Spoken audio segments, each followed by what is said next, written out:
How big of a deal is this? Skip is a huge, huge deal. This is a Pantheon great quarterback, not currently playing, but a Pantheon great of all time that's currently playing. And he feels, now remember, Skip, this article was done in July sometime. And this is not after Charlottesville, so it's not 2020 hindsight. Mm-hmm. He's sitting down because he knows this, Skip.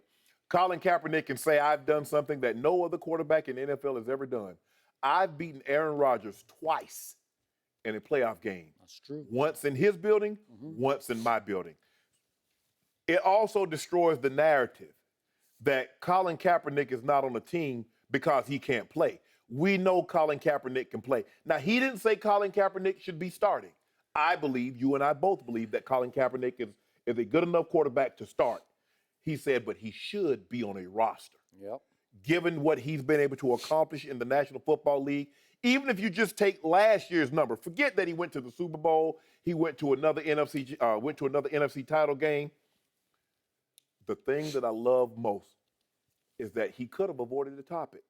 He could have said, I want to say this, but don't put my name. In source, NFL great quarterback currently playing, thinks Colin Kaepernick should be on the roster. Yep. That doesn't give it the same boost, no, the same juice as Aaron Rodgers saying he should be on the roster. This earpiece is driving me crazy. Skip, I believe that he and Tom Brady probably are the two most qualified to probably speak on Colin Kaepernick and give what Colin Kaepernick is kneeling for, give it the attention that it deserves. Now, the only, Skip, I read what he had, this article, and we're going to talk about it later. I read it 3 times. Okay. The only part that I disagree with Aaron Rodgers, he said, they have a battle for racial equality. We, America, I'm with you, has a problem with racial equality. Yep. We, America, has a problem with gender equality. That's the only thing. And I'm nitpicking, Skip, and I don't want to nitpick. No, because I got it. That word also hit me, that choice of, yes. The term that he. So, Skip, players know, like you said.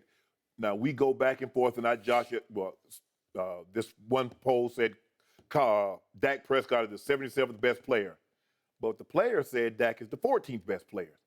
And, we go into it every year around the Hall of Fame voting and Hall of Fame time that players that are in the Hall of Fame should have a vote because the guys that are in that building knows what a Hall of Famer is. Yep.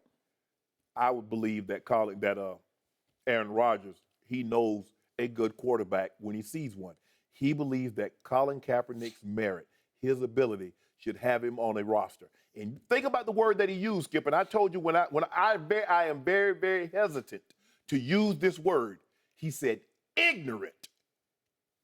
He said it would be ignorant to think that his activism has nothing to do with the reasons he's not on the roster. That's Aaron Rodgers. He could have said nothing. He could have skirted the issue.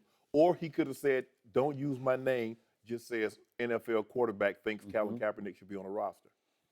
This is huge. This is huge because it destroys the narrative that Colin Kaepernick can't play and that his protest plays no bearing on why he's not on the current roster. So kudos to Aaron Rodgers because he could have said nothing. Instead, he put his name behind it and said, I think Colin Kaepernick is good enough to be on the roster.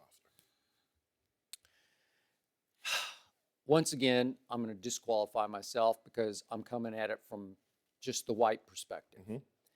But when this sort of hit the news wire, it was right at the end of our show yesterday, and we talked a little off camera about it, and you were excited. Yes. And I'll be honest with you, then and now, I can't get as excited as you are. I don't quite see it as a game-changing kind of quote. I hope it is. I hope it has impact. But I'm not sure I get why it's so huge for him to say. I know is he the first white quarterback to speak out quite like this or speak up for Colin Kaepernick? I guess so, and he's obviously one of the 2 best quarterbacks in football. He's the first one to speak positive. Yes. Now, we've had Joe Montana to speak negative. True. So this is just me. I needed to hear Aaron Rodgers say on opening Sunday, I'm going to kneel or sit for the anthem. That's a game changer. Yes. Okay, that's a big deal to me. That would send shockwaves through NFL front offices, I believe. I believe those are two separate things, Skip. I think him saying that Colin Kaepernick is good enough to be on a roster, I think the other part of him kneeling, that would be the cause in which Colin Kaepernick kneeled for. So I believe those are two separate things. And like he said, I respect the flag, but I also understand, like I said, we're going to talk about it later. He's talked to Martellus Bennett. He's talked to Randall Cobb. He was a groomsman in Randall Cobb. Yeah. He was in his wedding. He's talked to guys that goes through this issue, and he said it. I've never had to face this. So I'm trying to understand what they have to go through on a daily basis. I don't think there's any NFL quarterback more socially conscious than this man is. This is a deep thinker. Again, we're going to get way deep into this a little later in the show. A lot deeper than I think you and I thought. I learned a lot from him, and I gained much respect from reading that article for Aaron off the field, not on the field, but off the field. Yes.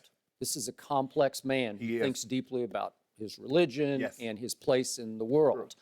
Okay, well, that's very different from all the all-time great quarterbacks with whom he's now competing for legacy. Correct. Not many deep thinkers on that list like this. No. Okay, so I'm with you on that. So it does have some impact, but it's more like image is everything. So you need to see the image of Aaron saying, "I feel so strongly about this. I'm going to sit for the opening day's national anthem." That's powerful, okay? But I get it. So I hope you're right about this. But to your point, he made the ignorant comment to the reporter first in July, and then he thought about it as they continued to do their magazine-length interviews. And she wrote that a couple of weeks later, he came back with the rest of the quote that he had thought carefully through. Right. But again, pre-Charlottesville, pre-LaShawn McCoy's anti-Kaepernick statements, pre-Jim Brown's I don't desecrate the flag statements, pre-George Foreman spoke out against all the protesters. You know, we've had all kinds of sort of negative backlash, even within the black community. Correct. So now it's not like Aaron said, I'm going to fight back. I'm going to respond to all that. He wasn't responding to anything. He was just making his own statement. Yes. Okay, so I think because we're getting to D-Day here, this is what I want to deal with right now. Okay. And I want your gut feeling on this. I don't want to put you on a spot, but I know you've thought about this. Where are we going with all this? What is the end game for Colin Kaepernick? What is the goal here? What's the best outcome that could happen for Colin and for, I'm going to say it one more time, he has already gone down in history as the face of and the voice of a crucial movement in this country's continued development along racial lines. Correct. To fight, to open, I think he's opened a bunch of eyes and a bunch of ears in the white community to racial inequality. So I think he's had dramatic positive impact so far, but where does it go from here for him? Right. What do you want to see happen from here? You're talking about on the field or I don't know, because I can make the case that he would be better served not getting a job, going down as a martyr, if you will, as the face and voice of a movement, that he becomes the crusader that he's been so far. Maybe it's better that he's not on a roster, because what's the alternative? Do you want to see him be the third string quarterback or the second string quarterback, wherever that might be, holding a clipboard, standing on the sidelines, saying, nope, I'm going to stand for the anthem this year? Is that better? Would that help? Skip, for me, and a lot of people have said early on that if there's an injury, Colin Kaepernick will get a call. Well, we saw two significant injuries. Yep. And Colin Kaepernick, I mean, the Ravens kind of tossed it around, but the likelihood they were going to sign him, considering that what their owner Steve Bisciotti said. Yep. And then we saw a situation in Miami. Okay, Adam Gase had familiarity with Jay Cutler. He called him down from our booth.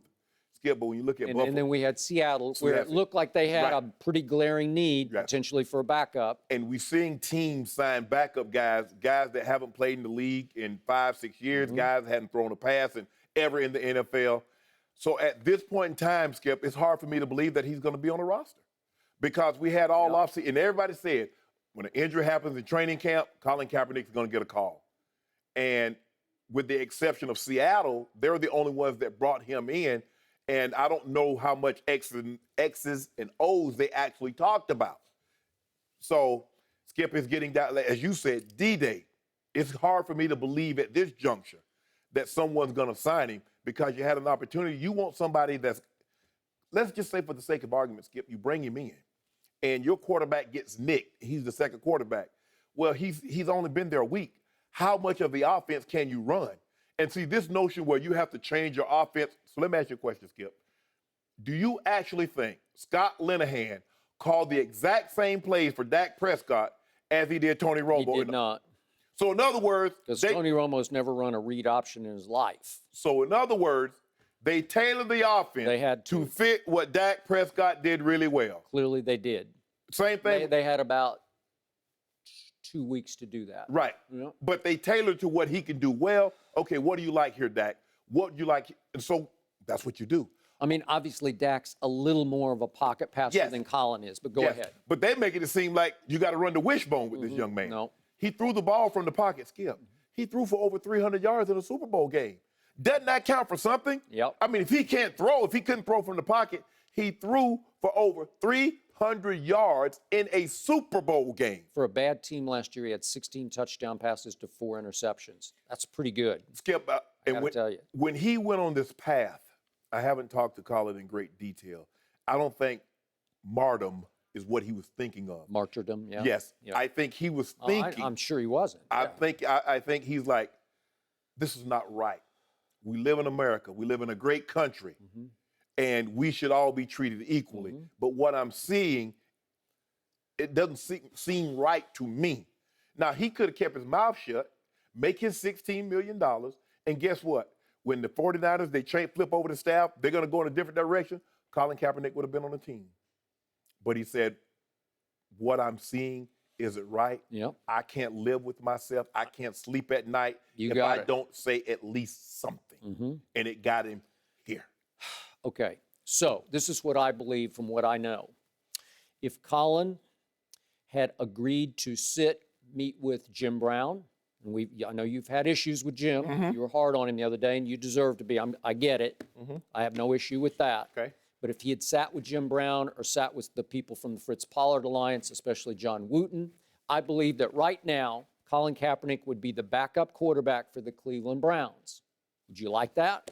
Deshaun Kaiser obviously is going to be the starter. Right. I believe Colin would be the backup right now, but he would have had to have sat with those people and said, okay, this is where I am in my life, my career, my thinking, and I still think he felt like, why would I have to do that when no other quarterback getting a backup job would have to submit to that? Right. That it would come across as a form of quote unquote begging for a job. And I get it from his point, but they just wanted to hear from the young man where he is. Where's his head right now? Where's his emotions? What's going on?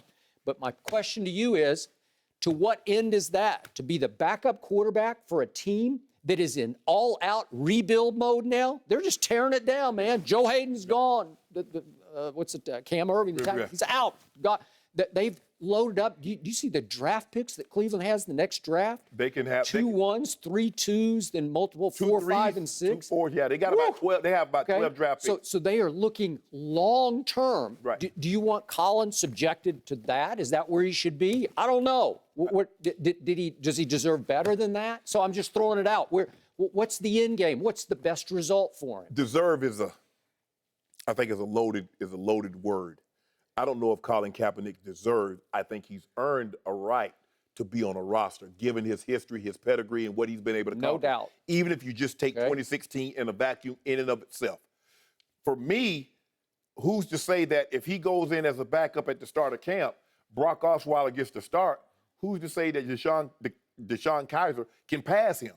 He might have been. Hell, he was on the rebuilding team last year. He was. So he's been through this situation before.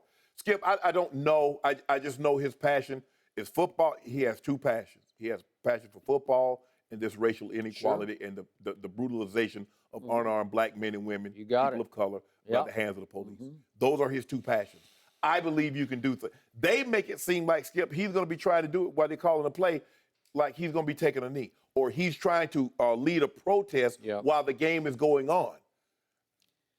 That they just fear he's going to be torn in too many different directions, that he's going to be asked to be the leader of a movement, which is, it could be a full-time job. That's all they're fearful of. And then there was the Monday Morning Quarterback piece that came out today. I think you looked at it. Yep. So it's a lot of anonymous quotes from NFL execs saying it's not blackballed. He just doesn't have the skill set to be a backup quarterback. And that, you know what I heard? You know what I heard? What I heard that, Skip? I heard all those same big execs say the same thing about cigarettes. Cigarettes aren't dangerous. Nicotine isn't addictive. Every last one of them. Yep. They even got before Congress and said it. But when the rubber met the road, and they had to give an account, all of them, yes. They all lost. Exactly.